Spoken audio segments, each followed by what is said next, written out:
Hello everybody. Uh, Hope you guys are doing well. So today we will be continuing our journey in OOP, and before we move on, we will try to understand how to use UML diagrams, and why do we need them, and what's the plus point of using a UML diagram.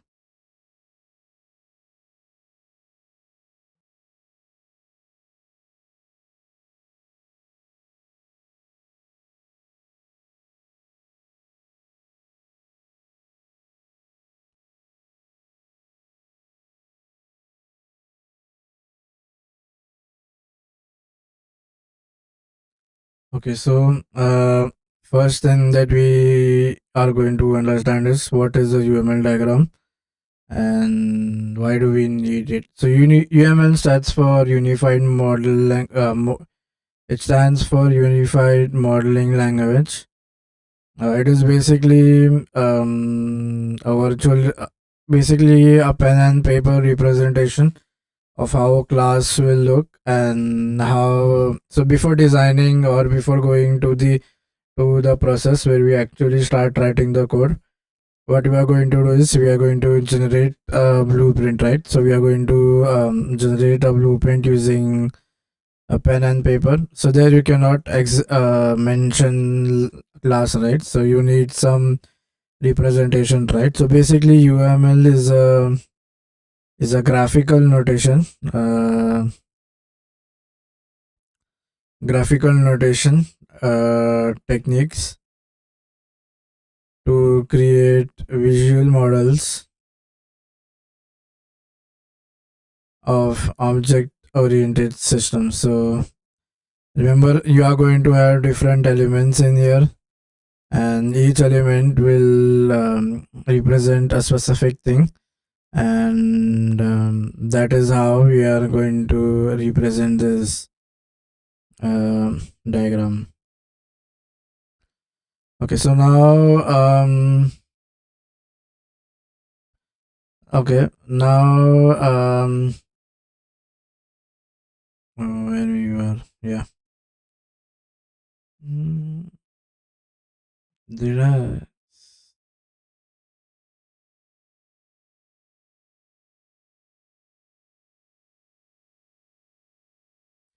Okay, so basically, having a good understanding of, okay, so like we will have different sections to identify how are we going to use, and there are going to be specific elements which are going to represent a specific theme, right? Classes. Now the first thing that we study in OOP is basically classes, right? So classes is in the UML diagram is basically we draw a rectangle. So let's have a rectangle being drawn. Oh no, this is classes. So classes basically is nothing but represented by a rectangle. So you have, this is my class. Now, okay, with three sections, you have three sections in it. In the top section, you are going to write the identifier. We haven't studied what identifiers are. In the middle section, you are going to write the attributes of the class. Okay, let's click here, and in the bottom section is where we write the operations of the class. So the first, on the topmost, we are going to have identifiers. In the bottom, sorry, in the middle one, we are going to have the attributes.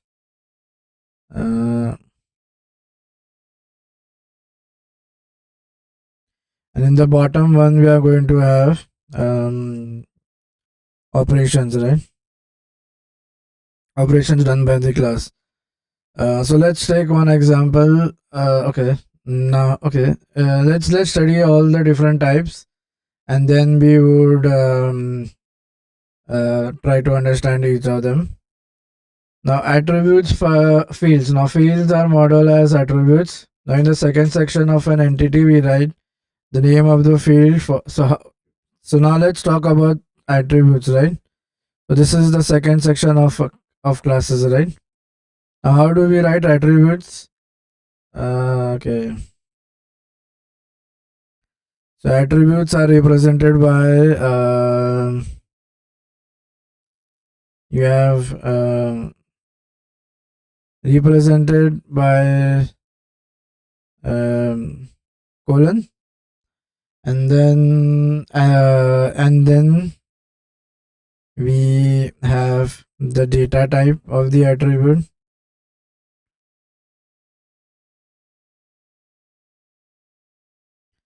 Okay. Now then we also have something called as access modifiers, right? So how are access modifiers written? So you have in with so you have default, internal, private, protected, right? So how are we going to represent them? So access modifiers are going to be 4, right? Mainly you have let's visualize,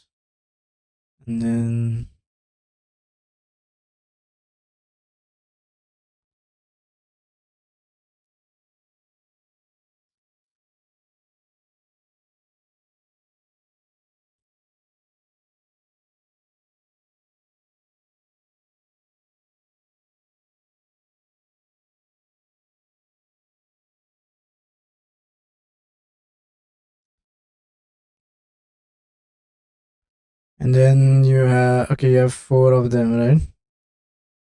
Okay. So first, the first access modifier that we have is public, right? So if it is public, then it is represented by a plus sign. If it's protected, it's represented by a minus sign. If it's protected, so this is for private, I guess. Yeah, this has to be opposite of public, right? So private, and this is for this is when we have protected. So protected, for protected, what we are going to do is we are going to add in a hash symbol, and then so you have private, public, protected, or so internal. Okay, we'll see that later on. Let's first concentrate on the main ones. Now properties. Now remember, properties are something we studied last, right? So properties are values with 2 methods, right? So basically, these are value and they have 2 methods. So you can, oh no, why did it zoom? Oh, yeah. So you can write here, these are values with 2 methods, namely setter and getter. And the way to represent this is there is no specific idea. Instead, what we do is to identify it's a getter and setter. You use angle brackets get, angle brackets close, angle bracket set, and angle brackets close. Because this is going to work in tandem with private, right? Okay. Then the next thing that so attributes are basically instance variables, and how to represent instance methods. So you can say to write okay, instance model methods are modeled as operations, which means they are listed in the third section where we have operations. Instance methods are mentioned in there. So if I say okay, instance methods are in the third third uh, third third block of the class UML. Now then we have constructors, right? So constructors are special in methods. They will be called when you call the constructor. So the constructor should according. So then there is constructor, right? Okay, yeah, we forgot about the constructor. So it is called when at the time of instance creation. So constructors we okay. They are modeled by angle brackets create. In practice, we often find diagrams where constructor is implicit and simply as the name. So there are two ways. You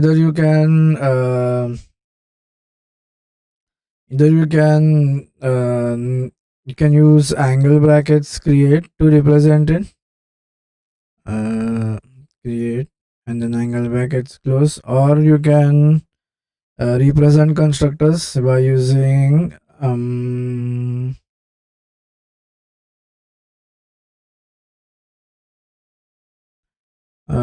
just by using the class name, so you can represent them.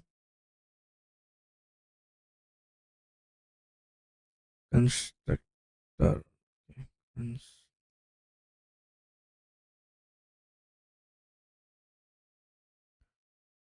Then we come to composition. So we didn't study about composition. What does composition mean?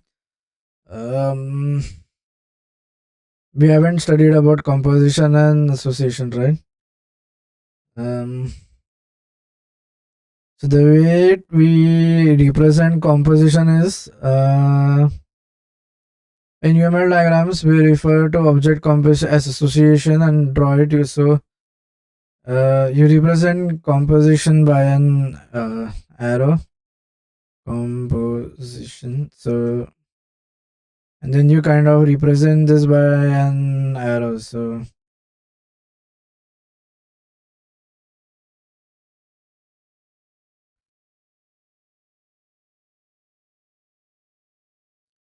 represented using an arrow.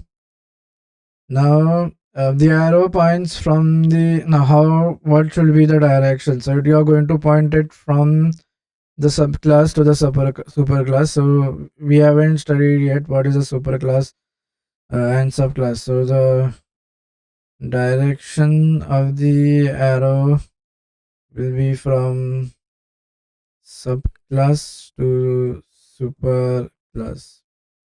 Okay, so let's have it here. Okay, now now classes that are in a hazard relationship are conventionally drawn next to each other horizontally. Now classes that have a is a relationship are positioned vertically to that subtype or is below the supertype. This is a convention, it's not a rule. Now UML divides the concepts of association into two types called aggregation and composition. The term composition does not mean the same thing as object composition. We won't discuss the two types of association in detail. Okay.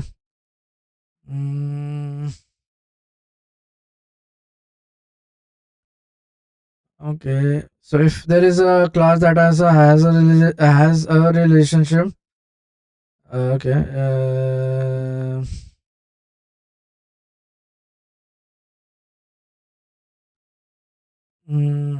Has a relationship meaning association or conventionally.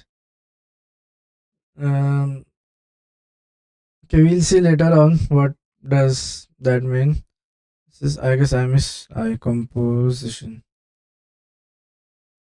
Now interface implemented in UML is called realization, depicted using a dashed line with a halo over it. So if it's an interface, then remember the class implementing or inheriting that interface will have to provide the implementation. So represented by halo.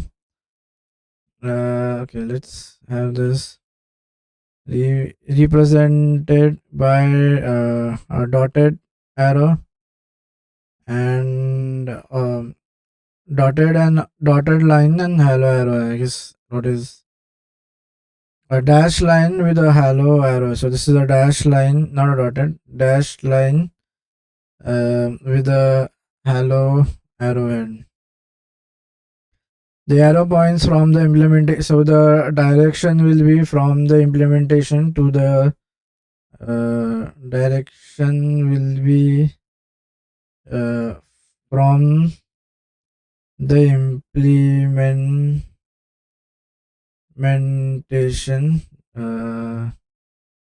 to the interface. So you have an interface present here. Okay, for example, we'll see examples later on when we have all of them. Then the next thing that comes is inheritance.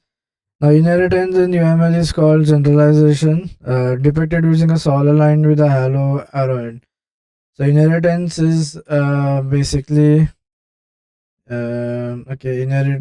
inheritance when the parent, when the child inherits from the parent, right? So then here the way we are going to represent this is a dotted. No, that a dash line has already been taken, right? So I have a solid line with hello arrowhead.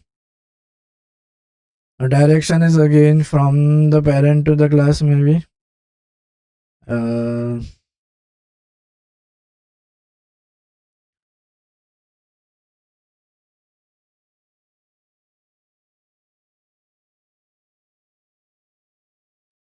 Okay, now some class are conventionally drawn before superclass. Now to differentiate which whether it is inheritance or overriding. Apart from hidden members, inherited or overridden members are either not repeated in the subclass. So if you are doing overriding, you need to mention the caret is prepended to an escape. Say this is that okay. If I'm performing overriding, you use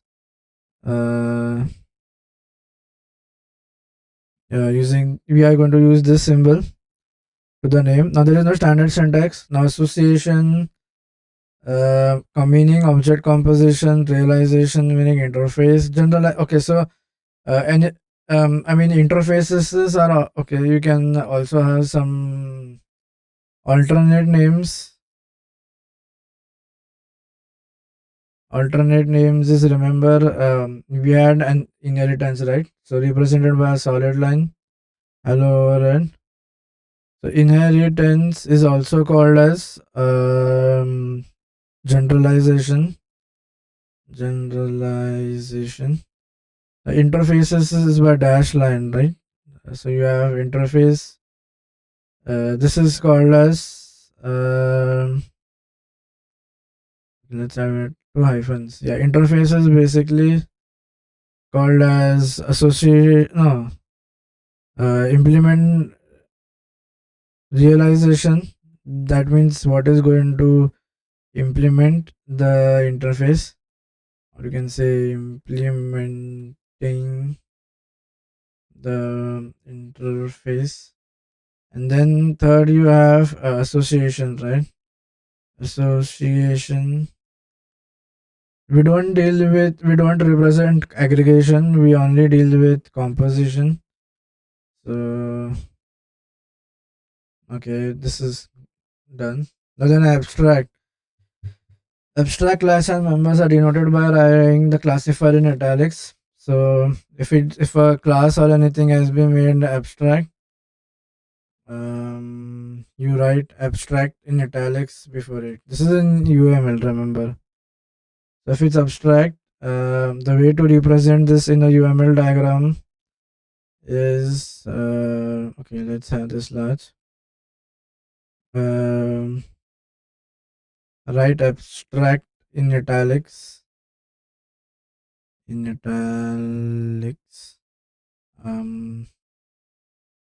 Before the class slash member, which is made abstract. Okay, and do we have? Okay, so now let's okay, I guess this is all for you have more type definitions. Struct Okay, we'll see that later on. Okay, now let's see one example wherein we can using an UML diagram. We'll see one example how to do it from code. We'll have a diagram and then we'll try to little bit implement the code, how much our OOP concepts we have learned. Okay, so let's see.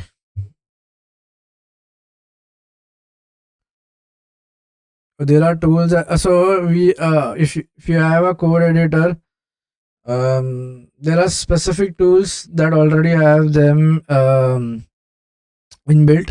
You do not need to worry. For example, okay, let's try installing that. So you can convert the code to UML directly.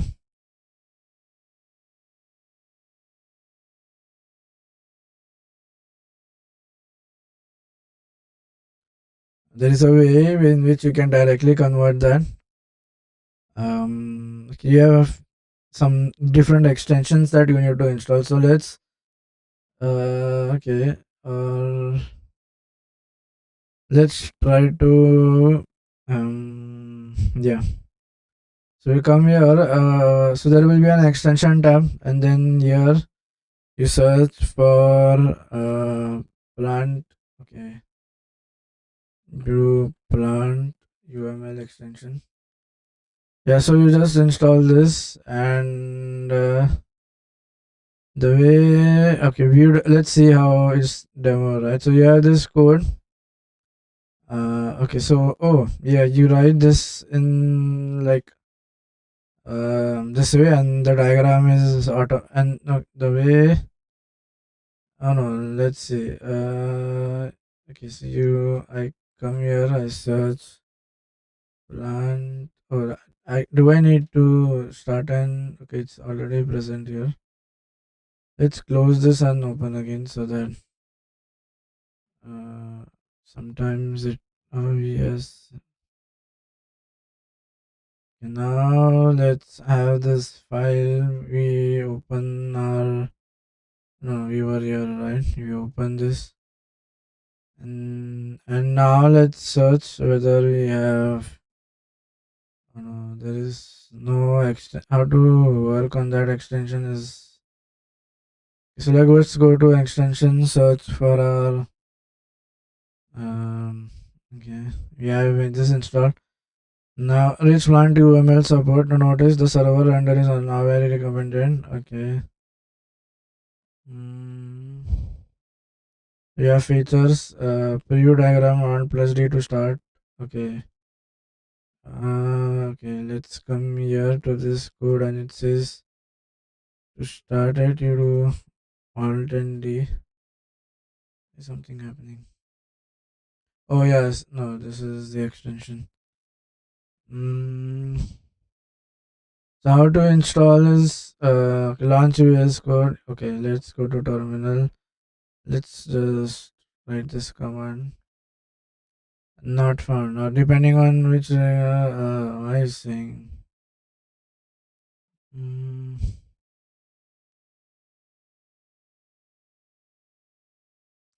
Okay, for Mac you can do brew install. Okay, so let's do it here only.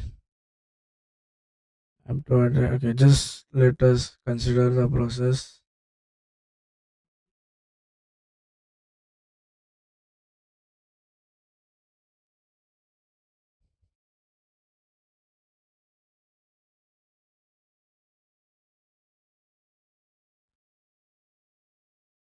Oh, the running installer. What is my? I guess this is my PC password. Yeah, brew is working. So I have that now been brew cleanup has not been okay. Let's ignore that. The terminal was successfully installed, and then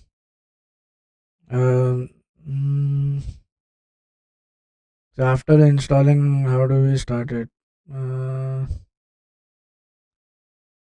launch and then let's try pasting this thing, I guess. Brew is like a package manager, so I'm not sure here what's happening. And so here, if you see, do you have any extra class being? No, this is all the classes, right? Okay, let's cut or clean this terminal. Go here, have a new one.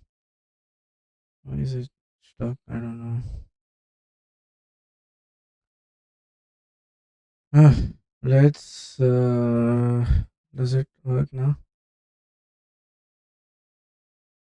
There is another. Okay, open VS Code. Click on the extension. Use plant.ml. After installing that, you can create. Okay, so we need to create a .pml file. So let's just be class.pml file. And I manually write UML diagrams to slash diagram because now you can use PML to convert your class code into UML. So here is an example. Okay, so this is okay. So let's see an example. I have a class. So this will automatically generate the UML, right? So is there anyone from code to UML extension? Do we have something that takes care of that? Uh, okay, this there is UML class diagram. Install. Okay, you have one more thing where you can get from the code. Or there is something. Let's okay, I don't want to save here. Let's have the extension tab. Go here, paste it, and then there are different. This is Lucy charts and all, right? No, let's get rid of this.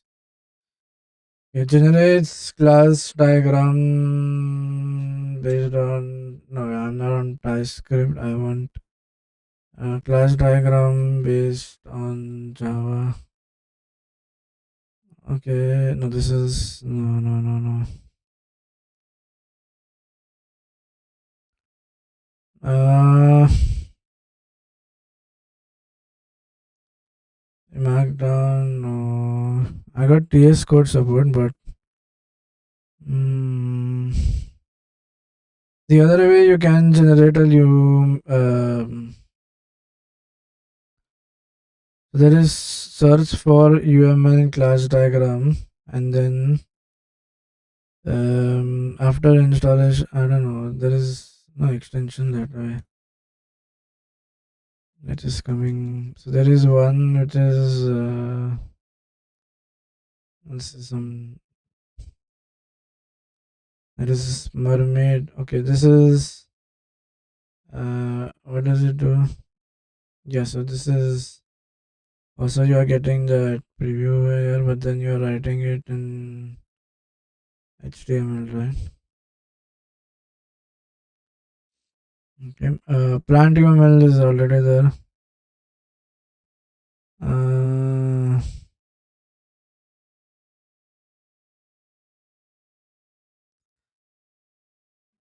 okay. So let's example. So basically, first we would be drawing the UML and then the code, right? But um, we'll see the other way around. In ideal, I like when you are working practically. First, you will be getting the UML. I mean, you will be having the. If you are working somewhere, you will be getting the UML, and then based on that UML, you are going to generate the code. So, do we have Lucid chat? Is something one more that is to generate UML, right? Sign in is needed. Okay, we have signed in. This is new. Okay.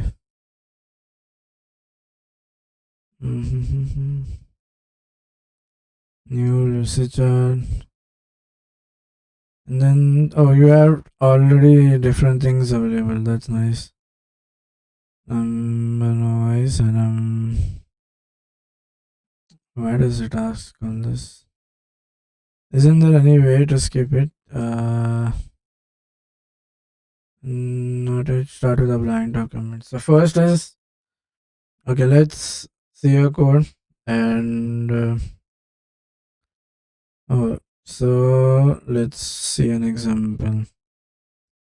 So let's copy this thing. Open the control. Let's see one code to allow. Okay, code to UML. I mean, and then once you know this, you can obviously do the other way around, right? So the first thing that we do is we have a rectangular block, right? So you do a rectangle. Let's increase this size. Let's delete this. And then here you have I'm not sure how to, oh, you have this. Yeah, you can. So this class, so first is basically my class, right? You can divide the class into three types, three parts. So the first, okay, so the last is basically the instance, right? So the last part is something called as inst. So let's have the, let's, you know, let's put it a little bit on. Now first is basically, okay, text. So come here. This is my first instance method, right? That I have. I'm start. Oh, this is my okay. Let's name this class as. This is my class person. Now it has certain attributes and okay. Okay, so what are the attributes that it has? So it has two things, right? One is a private string. Okay, no.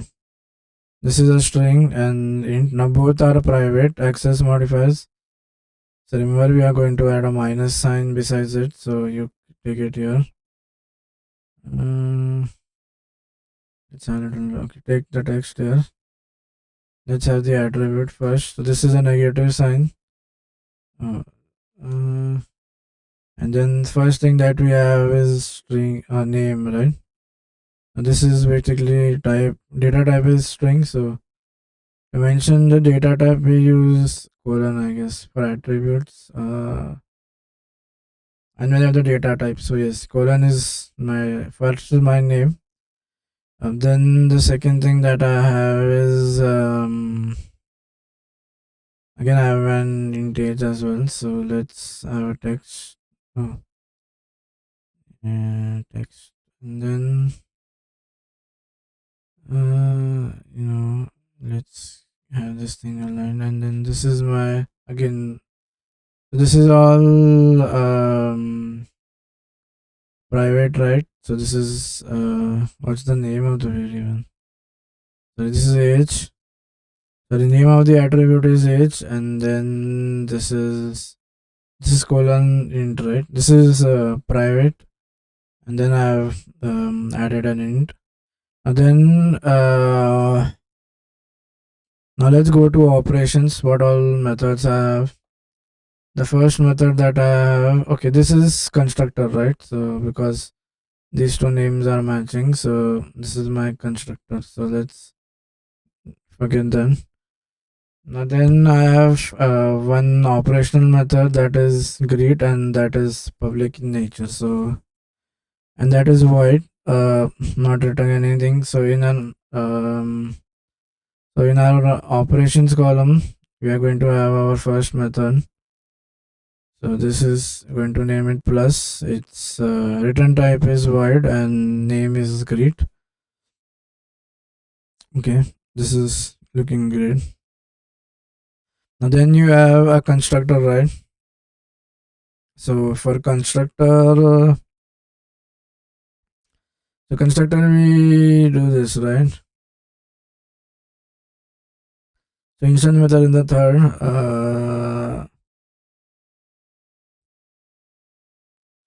Mm, So getters and setter you're going to write here, right? Okay, so let's have my so I have to, although Java doesn't have that getter and setter functionality, but then this for a purpose of, because this is a get and this is, you have two get methods. There's no setter here, so you are going to, okay, this is again instance, right? So and it's public, so you what I do is I add in a text, and this text is going to come here, and then okay, this is first the access modifier is plus, this is get name, and I'm just going to method that this is my get method, so that because it's a getter. Then I have one more method, right? One more getter. So you bring this here. Access is public. Then you have another get age, and this is again a getter. Then the next thing, so yeah, the class has been done. The middle block is for okay, what is the middle block? So middle is attributes. I need to move this down. Let's okay, this is the middle one is attributes. Sorry. Okay, I have the attributes here. Now I'm going to use identifier, right? So identifier is here person. You have this person being present here. We haven't inherited anything, so this is my identifier. This is how our UML will look like in when someone is going to give us. Do we have anything? Okay, now extends. So extends is somewhat like, we haven't talked about extensions, right? So this is a very basic example. Whenever we, like as and when we go ahead, as we deal with what composition and inheritance is, we'll try to have the UML diagram as well, so that we can code easily, right, and understand what this is. Yeah. Okay. Mhm.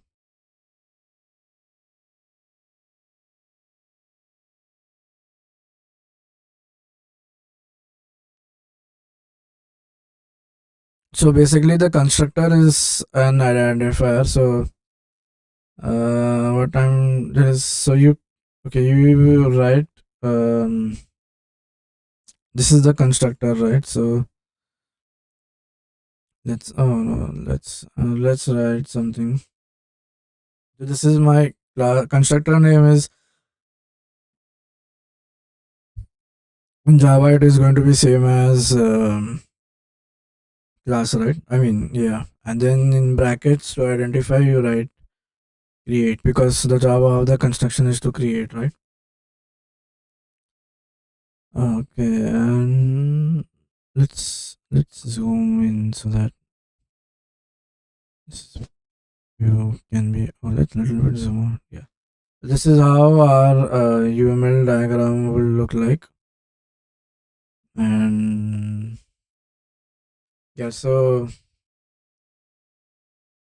yeah, I believe that is all for this part. As and when we draw code, we'll understand about different methodologies or terminologies. We'll also sketch out the UML. So okay, yeah, that's all for this section. I hope you guys liked it, and I'll see you guys in the next one. Till that time, take care. Bye bye.